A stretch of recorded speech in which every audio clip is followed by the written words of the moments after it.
Hey everyone, I'm Mackayla. Welcome to the Soundtrack of Our Lives podcast. We're going to get started with the two hardest questions of all. Who are you and what have you been up to recently? Um, so I go by Trey, but everybody calls me Trixie, and I'm from Martinsville, Virginia.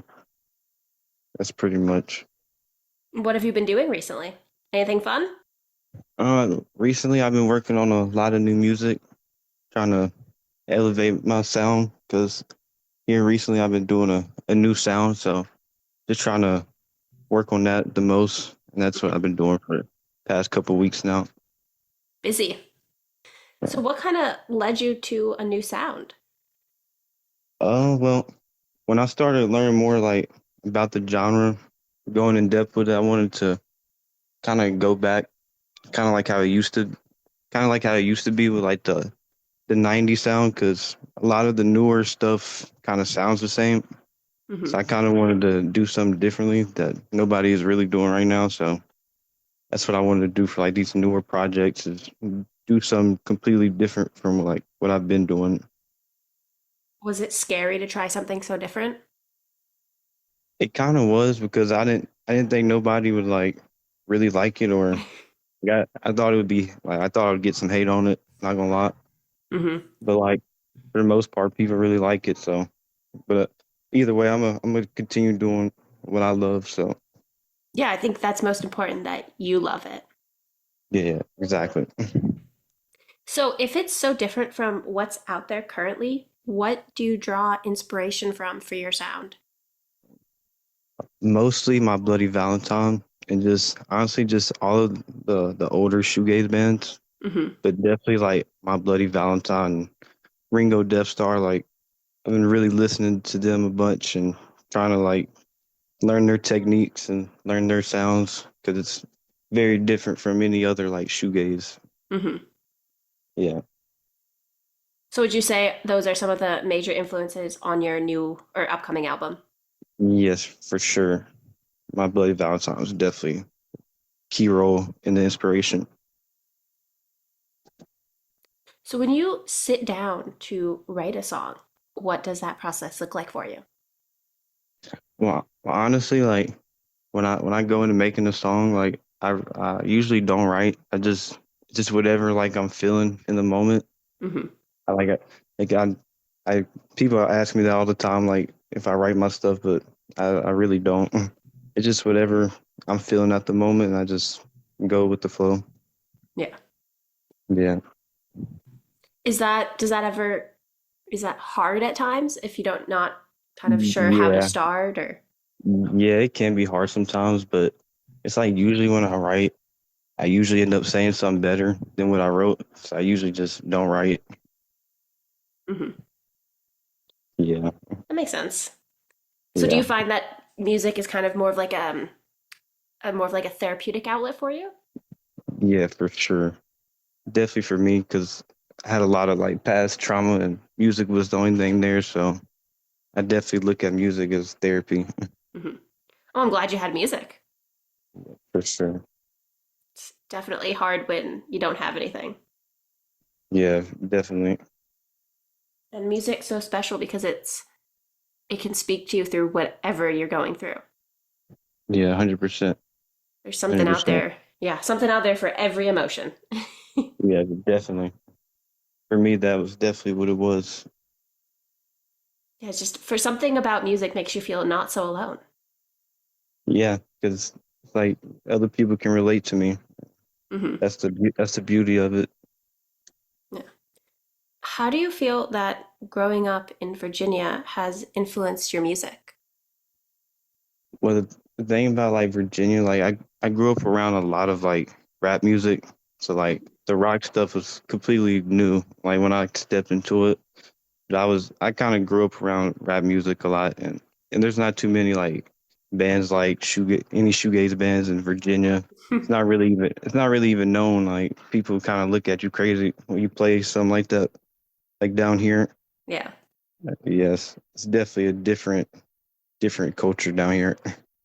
Was that scary when you first started making shoegaze It music?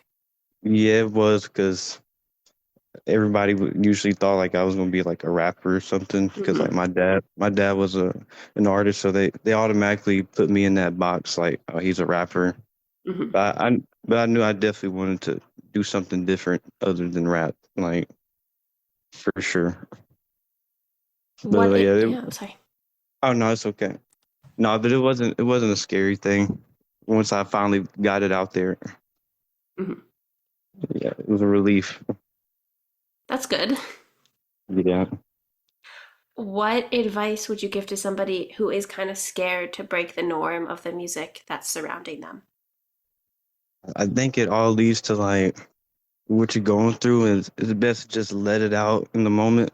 If Hmm. you ever feeling any pressure, any pain, like it's always good to put it through music, and that's really what I did. It was just a time and place, and it happened Hmm. for sure. So you've kind of built this persona around, not showing your face and kind of hiding your true identity. What led Yeah. to that decision? Um. Well, it all started with like the type of content I was doing, like the gaming content I was doing on TikTok and Hmm. Instagram, whatever. And in that type of content, it's just slideshows. You never have to show your face, Hmm. and kind of like the whole aesthetic of shoegaze is being mysterious. So I kind of just ran with it, and Yeah. it kind of it worked for me. So I just ran with it ever since. Do you think you would ever change it? Yeah, I would say when I start doing like live shows, I'll start showing my face. Like Hmm. I won't hide it once I get to that point, but definitely for now, like I'm good with not showing my face. Yeah, I think that also kind of just allows you probably to feel more free in what you create. Yeah, exactly. A lot more freedom. Hmm. So, do you think people who are starting out should do the same thing as you, kind of eventually reveal who they are and kind of keep it a secret for the time being? Or do you think that that's just something that you chose based on what was happening at the moment?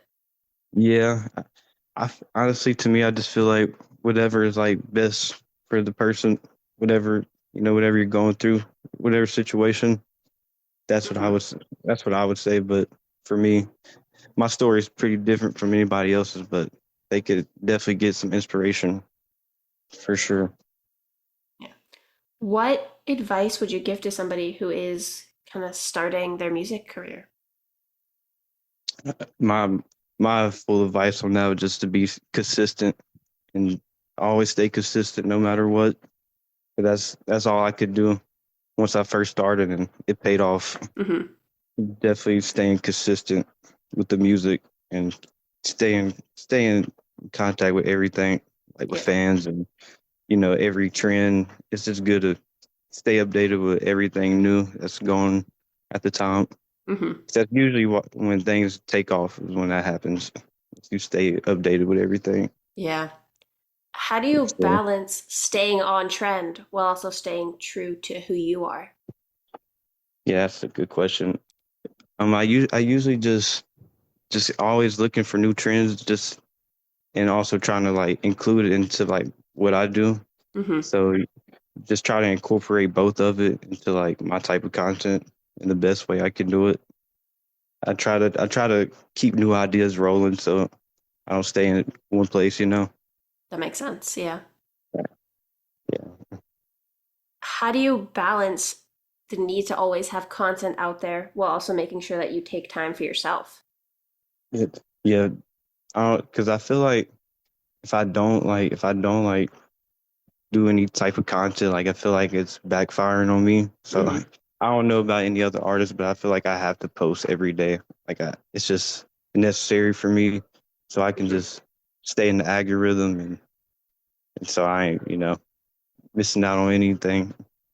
Because it's a lot of times where I don't drop videos that could have done good, and I regret it. So Yeah. I try to stay posting every single day. How do you balance that while also, trying to live your life? Sometimes it can be rough for me because I go through a lot of personal stuff outside of the music world. A lot of that stuff can definitely be pressured, but I definitely manage and get it done as always. Hmm. Do you have any like tools or tricks that you would give to somebody who is struggling with that consistency? Mm, but my advice would definitely, like I said, stay updated with every trend, everything that's going on, and just study that lane, and eventually branch out to your own. Yeah, that makes sense. Yeah. Do you ever feel that posting every day is too much? Yeah. Sometimes it can be a little overwhelming, but like I said, not every artist is like in my situation where they Hmm. have to post, or where if they feel like they have to post every day or not. I just have like that type of mindset. I have to post every day. It's just mandatory. Yeah. I mean, if Yeah. that's, I think it comes down to what you feel is best. Yeah, for sure. How do you balance some of these newer trends that are out there with hiding your identity? Yeah, a lot of the stuff can be hard because like you said, like on a lot of trends, like I could show my face, but it's hard just to incorporate them things into what I do because at the end of the day, I have to stay true to what I do. Hmm. That that's what worked for me. So I'm not gonna stop something that's been working. Oh, of course. Yeah. So your single, Realize, went really viral. How did that feel when that happened? It really didn't feel real. It was the first week of promoting it, Hmm. and it went viral the first week of promoting it. It was wild. It was definitely during a time where I was going through a lot, so feel like it had a lot to do with it for Hmm. sure. But it really didn't feel real. It just felt crazy. Do you look back on that moment sometimes when you're working on new stuff? Oh yeah, definitely. Because that's I definitely look back on that moment because that's when I was really like going through a lot, and then that ended up being like my biggest song. So it was definitely like like a moment. Something Hmm. I'll definitely never forget because realized definitely like put my foot in the door for sure. Oh, definitely. You made your Yeah, mark. yeah, definitely. Yeah, definitely got me in there. So, before I ask the last question today, was there anything else that you wanted to mention or talk about? Mm, not really. Just only thing is just creating a new sound and just building it. Okay. So, our last question is, what is the soundtrack of your life? Like a song. So, it could be whatever you want. Some things people have said in the past were songs, albums. Some people have done Um, soundtracks of movies. Some people have done things that aren't even related to music. um, Loveless. It's the album Loveless. It's called Loveless by My Bloody Valentine. I would definitely say like that defines like everything of what I do. Like if it really wasn't for that record, I feel like I wouldn't be where I'm at right now. I love that you knew instantly what it was. Yeah, I feel like definitely. yeah. Oh no, you continue. I was gonna say some people struggle to know what the album or song or something that's super Yeah, important to them was. yeah. I would definitely say Loveless. So that shaped a lot of like what I do and a lot of the new sound, and it definitely made me like look at the genre with a different perspective. Like listening to that for sure, but not even just like shoegaze, just in general. Like it's a crazy experience. Mhm. So, for all of our listeners who want to stay updated on you, hear your new music when it comes out, where can they find you? You can find me on all social media: Instagram, TikTok, YouTube, everything. Find me everywhere. Okay. Well, thank you so much for taking the time to chat with me today. Oh, no problem. Have a nice rest of your day. You too. Bye.